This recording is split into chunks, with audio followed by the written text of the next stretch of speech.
Inspired by the clarion call of Swami Vivekananda to serve the nation, Swami Prabhanandaji, popularly known as Ketki Maharaj, started his pioneering philanthropic activities in 1924 among the Khasi tribal people of Cherrapunjee, 47 kilometers from Cherrapunjee.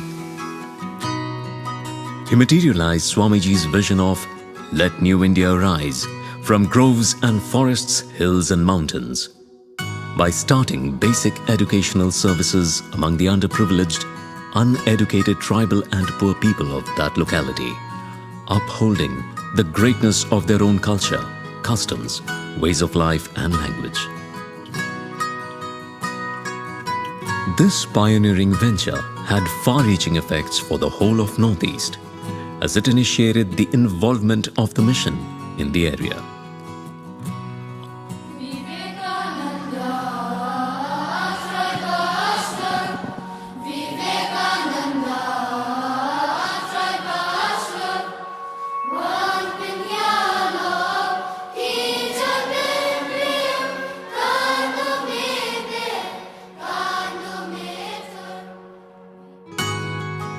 Today, the mission runs 77 lower primary, upper primary, secondary and higher secondary schools, catering to about 10,000 tribal students located all over Khasi, Jaintia and Garo Hills. It also runs 2 hostels, 1 charitable dispensary, 2 mobile medical units, 1 knitting, tailoring, weaving school, in addition to various other services like free medical camps, eye camps, health awareness camps by specialists, and vocational training programs. All of these made possible by aids and grants from the Ministry of Tribal Affairs, Government of India. Among all this brightness, one day, a dark cloud loomed large and posed to put a spanner in the works and the future of these bright young children of the region and their right to education and life. 2 years back, we received a kind of a bombshell from the Ministry of Tribal Affairs that they are not going to fund the educational services which the Ramakrishna Mission Cherrapunjee is doing even before independence. The reason they said is that we can't fund the lower primary school or upper primary schools.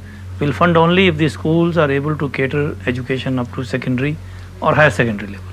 Now 57 lower primary and upper primary schools where some 6,000 children were studying and 250 teachers employed. That means a massive loss to education services in those areas and to those people. So we sat with the ministry and then we worked out a plan that we can start upgrading all our lower primary slowly each year, add 1 by 1 classes, and within 5 to 7 years all these schools have to be upgraded to secondary and higher secondary level. And that involves huge funding, and the ministry says we don't have any schemes to provide you infrastructure, and for that you have to somehow generate that infrastructure. So we have worked with the darbars, and now we have acquired land in all those places. Darbars were very cooperative, state government was very cooperative, but now we are looking for funds. So within this short span of 5 to 7 years, we have to raise a huge quantum of around 50 to 60 crore rupees. So that is 57 locations are either integrated or upgraded into secondary and higher secondary schools.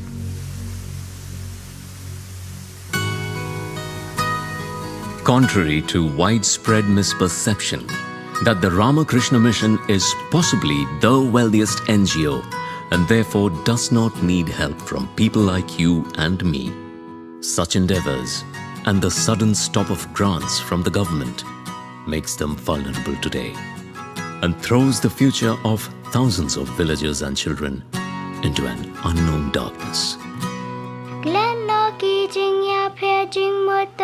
Shaprang baro ublay undan ringkan insa jog Glen no ki jing ya phe jing motor shaprang baro ublay undan ringkan insa jog